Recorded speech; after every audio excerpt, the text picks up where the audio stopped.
Hello friends, welcome back to my channel. আমি পমিলি চলে আসলাম আবার একটা ছোট্ট ভিডিও নিয়ে।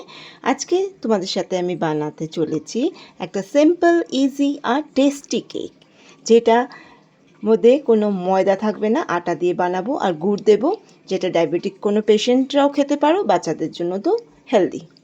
এই কেকের ব্যাটারের জন্য আমি নিয়ে নিয়েছি 1 কাপ আটা, 1 কাপ গুড়, হাফ কাপ তেল আর হাফ কাপ দুধ। আর এর মধ্যে আমি দারচিনির ডাস্ট অ্যাড করেছি। টুটি ফ্রুটিটাকে একটু আটাতে স্ম্যাশ করে রেখেছি যাতে এটা বটমে না চলে যায়। এর মধ্যে আমি বেকিং পাউডার আর বেকিং সোডা দেব। বেকিং পাউডার দেব আমি একদম 1 পিঞ্চ, আর বেকিং সোডা দেব আমি হাফ টেবিল স্পুন। এর মধ্যে আমি ভিনিগার অ্যাড করে এটাকে অ্যাক্টিভেট করে আবার ভালো করে মিক্স করে নিচ্ছি। তারপরে এটা প্রিহিট কুকারে আমি 40 মিনিট বেক করে রেডি করে ফেললাম এই টেস্টি হেলদি একটা বিকালের খাওয়া স্ন্যাক্স। কেমন লাগলো তোমাদের? একবার ট্রাই করে দেখতেই পারো, দেখবে বারবার ডিমান্ড হবে। আজকের জন্য এতটুকুই। কেমন লাগলো তোমাদের এই ইজি কেক বেকিং প্রসেসটা প্লিজ কমেন্টস করে জানিও।